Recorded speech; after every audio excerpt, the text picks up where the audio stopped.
Good morning. Okay, so I made a video yesterday, but when I tell you that it was like completely convoluted and ridiculous, like I just did not want to post it. So you can tell how bad it was if I didn't want to post it. So I'm gonna attempt to try again today. It's only now I don't have my notebook that I had my thing in, but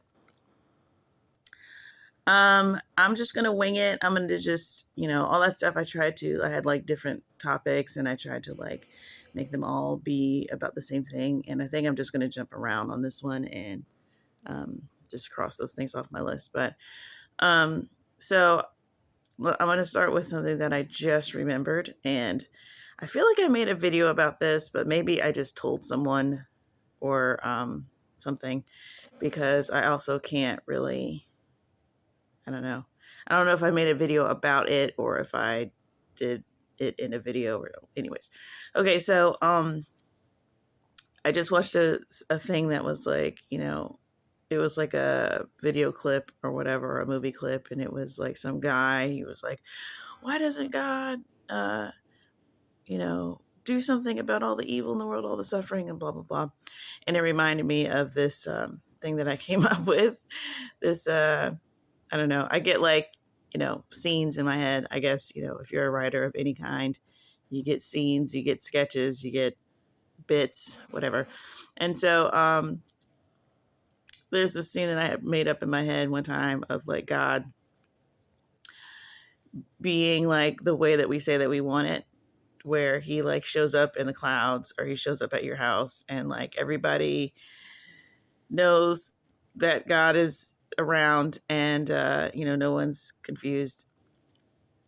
And he just kind of shows up at your house and he's like, hey, real quick, I needed to kill your dad. So your dad's dead.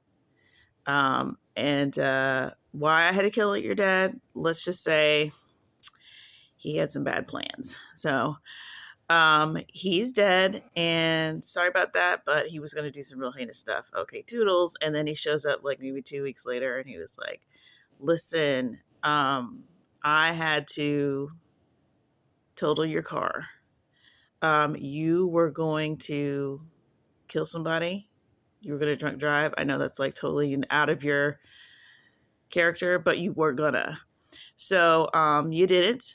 And part of the reason is because your car's totaled. So yeah, you're going to have to find a different way. It's just going to be better for you, I promise. And then he shows up later and he's like, hey,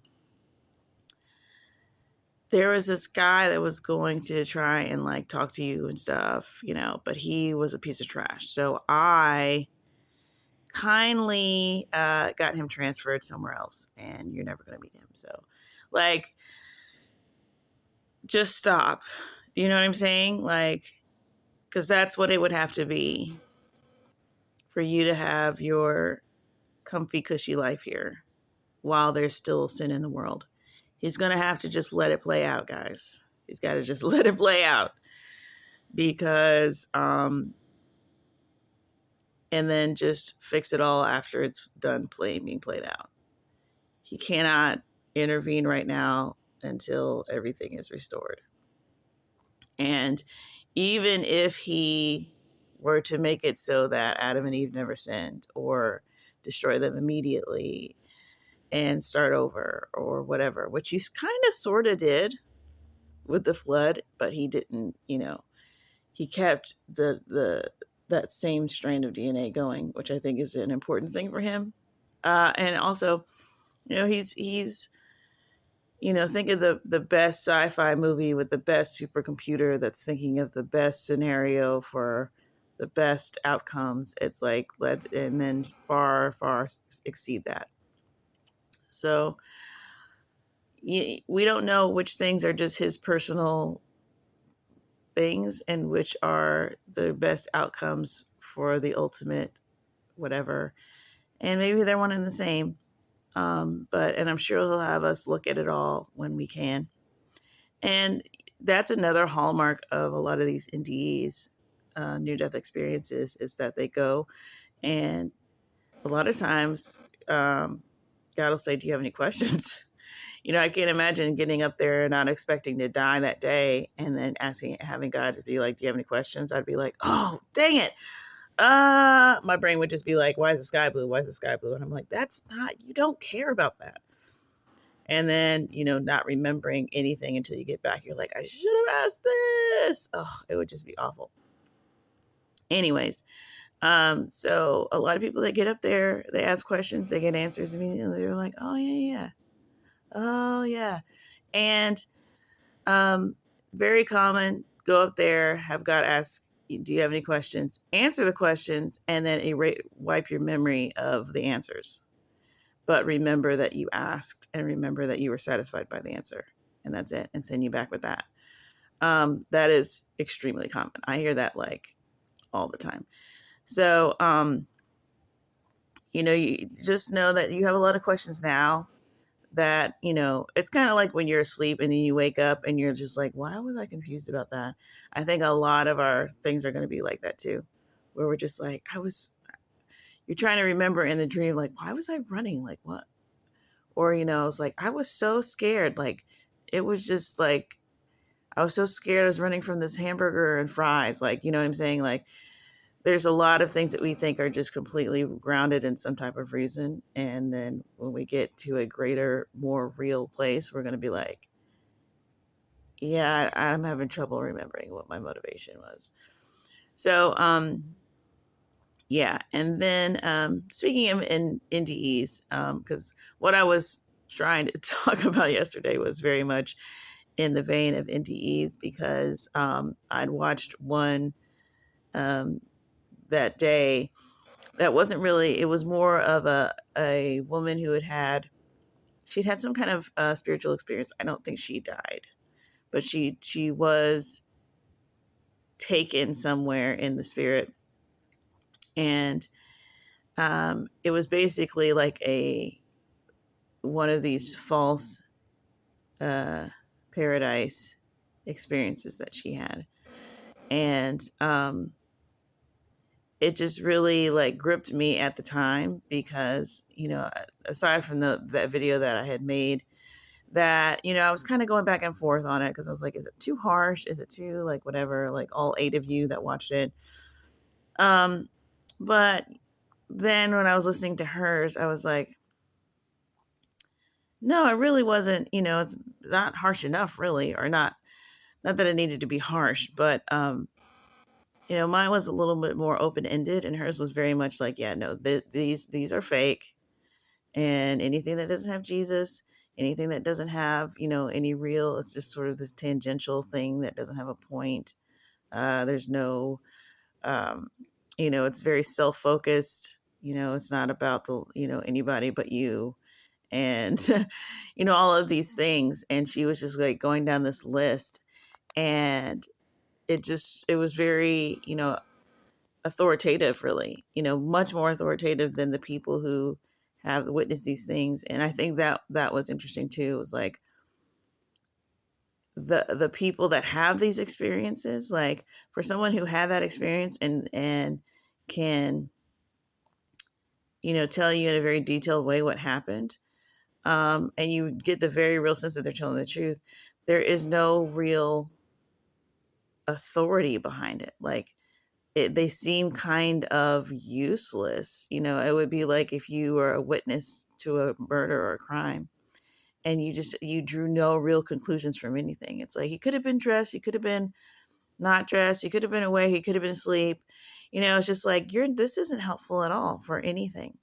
And so, for her to have her experience where she had this like little girl demon, and I wish I don't remember what I was listening to, but I heard another one like that where um there's I've in my own dreams have had little girl demons like in them, little like children like demons before. So it's pretty common. I've heard that a lot, but I just remember one lady talking about um how they love to appear that way, and like they love to appear um to try and appear innocent, because people trust that. and people follow that, and it's just like, wow, this is really simple, but it's just hard to wrap your mind around. But I can see that if you can get caught off guard if that happens to you, because you're when once you're in a realm that you have no grid for, and some folk just start showing up. I mean, this is the reason why you need to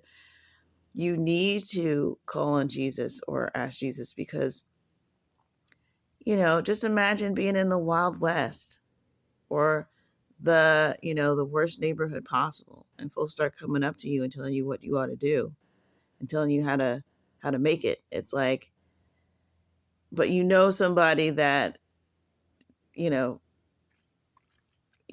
if you know of Jesus, you know of God. I mean, God might not be enough, but um of Jesus, you need to be like, where's Jesus at? It's like, if you were to go into a strange place, you would be like, you know, I'm looking for, Lawrence is my friend. Like, you'd find somebody in the real world.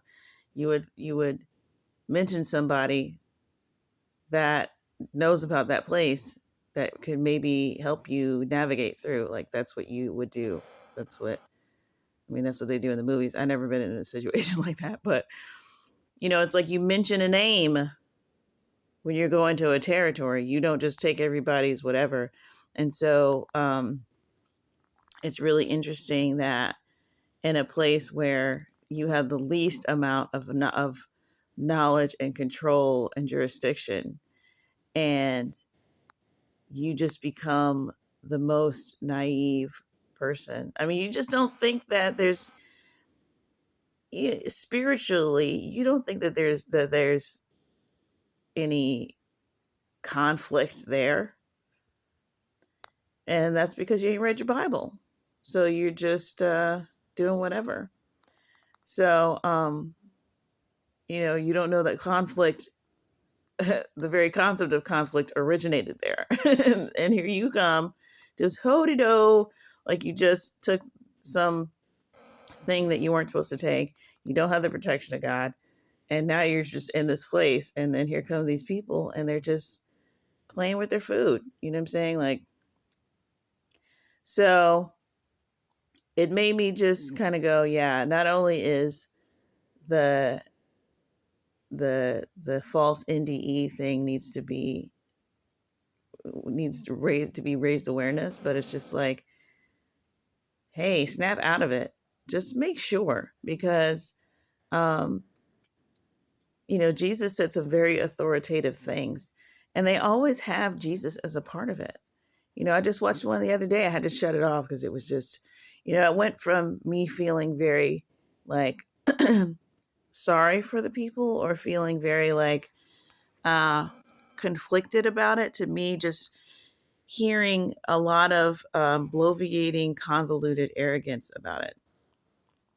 Because I mean, the way that he had like 18 different words for how to describe the consciousness and the oneness and the one that is, and it's just like, bro, that's not what it is. Like, that's not where grandma went, what you're describing. I know she didn't go there. She went to heaven. Like, and it's not like, oh, well, whatever you believe is what. No, that's not it either. And so he just went all out of his way to describe. And another thing from that NDE that I watched, there's a couple things that I'm remembering, but I do remember a part where she, they tried to take her around to this place. They tried to take her around to the grass and the this and that, like this grassy field. I've heard a lot about this grassy field, so y'all be careful about the grassy field with no recognizable people in it. Even your relatives, because the demons can look like your relatives.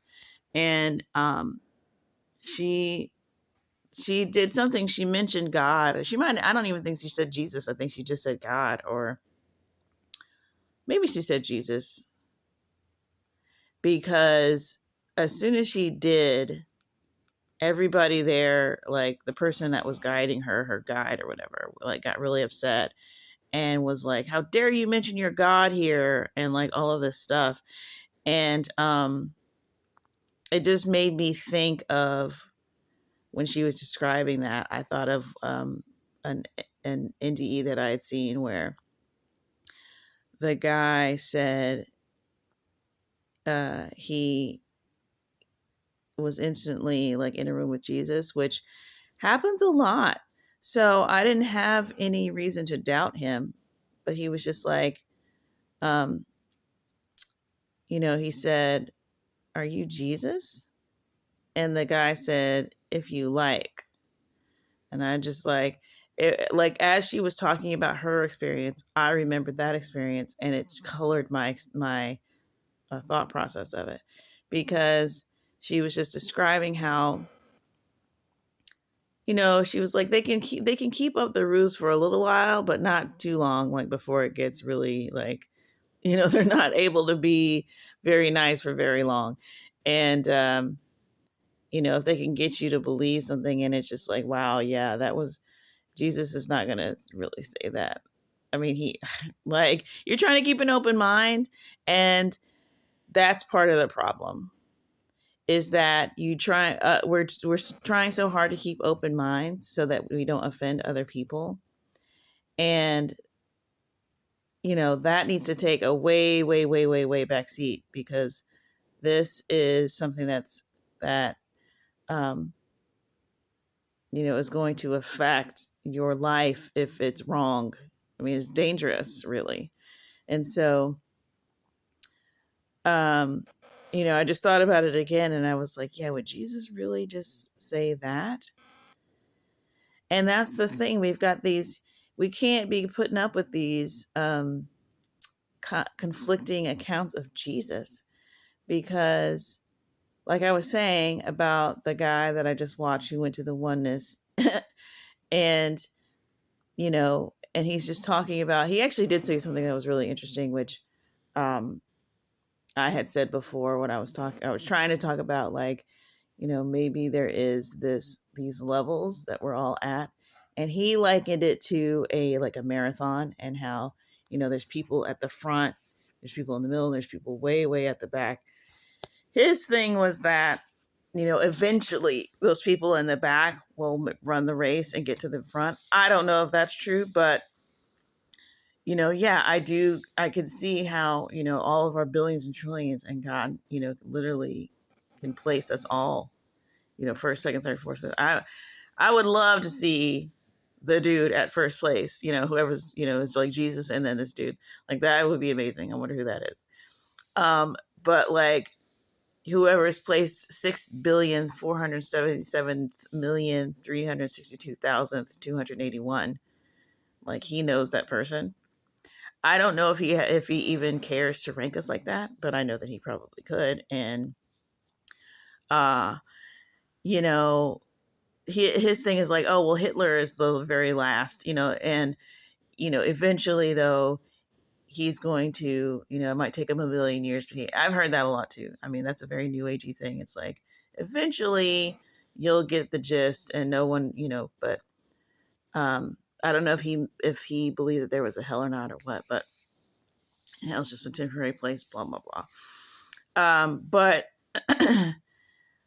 that was an interesting idea. But he put Jesus in just a row of ascended masters that were trying to tell us about, whatever.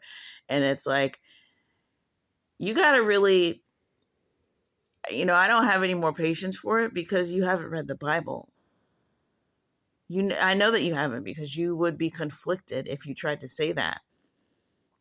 Oh, Jesus is one of the people that just tried to show us the way, and the kingdom is within us. Like, that's what he was trying to show us. It's like, you haven't read the Bible, because there are a lot of statements that he made, a lot of authoritative statements, and you either got to leave him all the way out of the running, which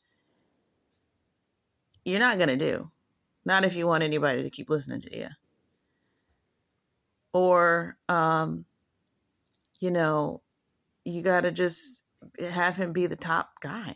Like, he said, no one's getting in without, if you don't go through him first. He said that he is the Father. If you've seen him, you've seen the Father. And if you accept him, you accept the Father. And if you don't accept him, you don't accept the Father. You're fooling yourself thinking you accept the Father and you don't accept Jesus. So he said a lot of things, and you can say, oh, well, people like did that. He didn't say that. They wrote it down and said that he said that. It's like, okay, well, then why believe anything? If you're not going to believe that account, then forget it. Then just don't mention him. But he's a big fish and everybody likes him. So you can't do that. So it's just really interesting. It's just I don't know. It just reminded me that Jesus is this stumbling block to a lot of people. Even when they try to make him not be one, it's like, well, you actually didn't do anything but make it worse. You know that, right? Like, and now it's even more convoluted. So it's heartbreaking to think that there's like, I mean, how many false NDE testimonies do you think there are? 100,000, a million? Like, um, I don't know, maybe not a million. I don't know. How many people have died and come back? That's the thing. The people that died and know for sure, we can't talk to those people. We can only talk to the people that got snatched back before anything got really revealed. And then you got a couple people like this lady who she pretty much knew at the time that what she was going through was not real, or was not was a false thing. And that's only because the way that she got there was through like, astral projection, Ouija board. Like, it wasn't even like something holy. So it's not like she was a Catholic and she died in a car accident, and that, some nondescript way. It was like she was doing something demonic, and then she ended up with like this little girl who was clearly unsettling. Like, the little girl was like taking her around to like showed her some guy that thought he was eating something good, and then she was like, now look, watch. And she was like, and it switched and it became like this disgusting thing that he was eating that he didn't know was poisoned or whatever, and the little girl was laughing like that. And then she wants to take her to some open field of beauty. It's like, this is just, the whole thing stinks. Like, I don't care what you're showing me. Like, I would be super creeped out if that was happening to me, dude. I would be like, every second would be like, how do I get out of here? Anyways, so that was kind of what I was trying to say yesterday. And let me think. There was something else that I had mentioned yesterday. I had this little thing about how people get confused about, this life. And I think it's because people don't know that there's a B story. And I was talking about, like, in screenwriting, there's such a thing as an A story and a B story. And your A story is like your main conflict, the thing that makes the movie exist. And then there's a B story, which is usually like a love interest or a romance or something like that, that sort of ties into the A story.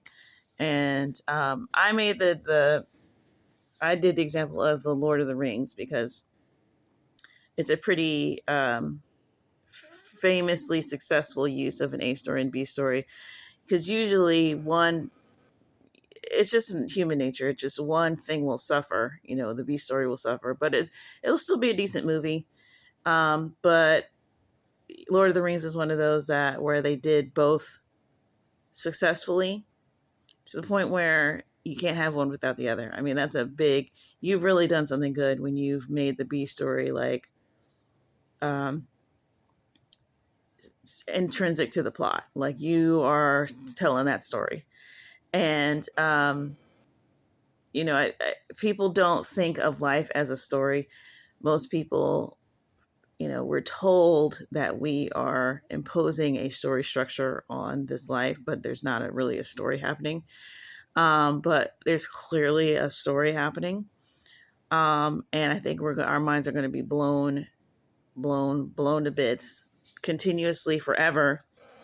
The more that we want to look into this thing. And I mean, I know I'm going to be up there, like, just, I'm going to be like, I have this whole thing in my brain that I'm going to interview people when I get to heaven. Like, that's what my job's going to be. And I'm just going to like be like the Barbara Walters of heaven or something. Not Barbara Walters because she's trash, but I mean, like, as far as like, I'm going to have like a podcast. I'm going to have like a heaven podcast. I think it's just going to be like, it's just going to be broadcast everywhere. Like, you don't need like a medium. You're just going to be able to tune into it if you want. And I'm just going to just interview people for eternity. That's the plan. Like, I just think that's what I'm going to be doing. I'm going to ask God if I can do it. Did I already tell you about, like, I had an idea for a TV show? Or, I don't know, it doesn't have to be a TV show, but, like, I don't know. Maybe it'll just be like, what did they have before TV? When people just did stuff, folks just got together and did stuff. I don't know. I think I did talk to you all about that. But anyways, yeah, so there's a story happening. There's an A story and a B story. And the problem is that people don't think that. Not only do they not even believe that there's a story structure necessarily going on, they don't know that there is at least one other story going on besides ours. Maybe even a third. I don't know, maybe maybe it just goes on and on. But and the other story is the story of, the angels and the heavenly hosts and the people, the created beings that were here before we even were started on. That is a whole other story, and it's happening simultaneously. And I watched a really interesting testimony the other day, and there was a part where this guy, he's a drug addict, and he kept going back and forth to drugs. And he found Jesus and then went back to drugs. And then he did that like an obscene amount of times. Like he mentioned about 5 times, I think. And one of the times he was getting like, it got so bad, like, because that scripture where it says, once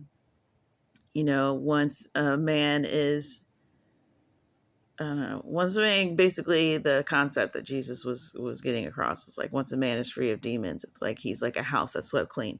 And then, that demon goes around in dry places looking for a place. And then that demon says like, I'll just go back to the house that I left, with 7 more wicked than me. And, we'll take over that place. So it's like that man, he's got to replace whatever left. He's got to put something new there. Otherwise, it'll be 7 times worse for him. And, which is a really, really, I mean, that in and of itself is like one of the deepest concepts in the history of ever that people just kind of like don't care that exists. But it's like that explains a lot, and it's just really deep. So I can't imagine a human making that up, just like Jesus never said it, like someone just made that up. Anyways, so that happened to him, like, I don't know, times 5. So like the 35th, the time that it was 35 times worse for him. He was like getting openly physically attacked by demons. He could like feel them like punching him and kicking him and doing things to him and like being under his skin and all of this stuff, right? And he was driving, I think, at the time, and he like, I don't know if he like was on the side of the road, but he was like, Jesus, like, please, you have to like, please help me. You gotta like, whatever, intervene. And so he was like begging Jesus, and he heard God say, if I intervene, it'll start a war. And he was like, as he was telling the story, he was like, well, I didn't know what that meant, but blah, blah, blah. And he still doesn't know what it means. And I just think it's so interesting because I don't know I wouldn't say that I necessarily know what it meant, but I know that there is another story going on. And, the devil, I mean, it's real war out there. And, if the devil has lawful right to be doing what he's doing because he let him in for the 5th, 6th, 7th time, and God tries to intervene, and then the devil's like, no, you're not, he can bring that lawfully and say, like, you're not allowed to do that, or are we just breaking rules now? Then I'll do this. And then, what I'm saying, like, God is keeping this whole thing together, and all we know is, like, we're just looking outside, oh ho hum, it's just another day, and there's literally just carnage and battles and petitions for our soul. And I mean, it really gets weird. Like, I have heard quite a few testimonies where the devil himself will go up to people and be like, I wanted your soul so bad. And it's like, Carol is just like, what? Like, it's just like, really? Like, but it really is that way. Like, that's really what's going on, guys. Like, you individually, like, it's something where not only God knows every sparrow that falls, and God, knows the hairs on your head are numbered, but it's like, I'm sure the devil doesn't care about that stuff, but he's got enough spiritual, in the spirit, they've got enough time, and God made them powerful, and he can single you out. And it doesn't seem to be a strain on them to uh, want to harm us individually. And also, they know what the significance is of us. We don't. So, and it's also like an army thing, or not an army thing, but oh, I remembered another thing I was going to say. I'm already way over, but I think I might try to cram it in. No, I'm not going to. I just decided not to. But it's a military type thing. It's like, there might be some silly fort that doesn't make any, that no one cares about. But if it's becomes singular to the battle, then everybody wants the fort. So it could be that, we can become significant in a certain amount of time, which is also why, or a certain context, I mean, and which is also why God can have you do something, and it's kind of like a covert op thing where he's just like, he'll have some little girl, go and talk to some guy. And then that guy gets saved because the little girl said, Jesus loves you, or whatever. And then that guy becomes the what, what I'm saying? Like, I don't know if anyone else is keeping track of how this is working. But it's very kind of clear and obvious to me. I don't know. I guess I've just heard a lot of testimonies over the years. And so I just understand, what's going on a little bit. Yeah, I've been paying attention and knowing that it's all a story, and that we're going to be telling stories forever about this stuff. So,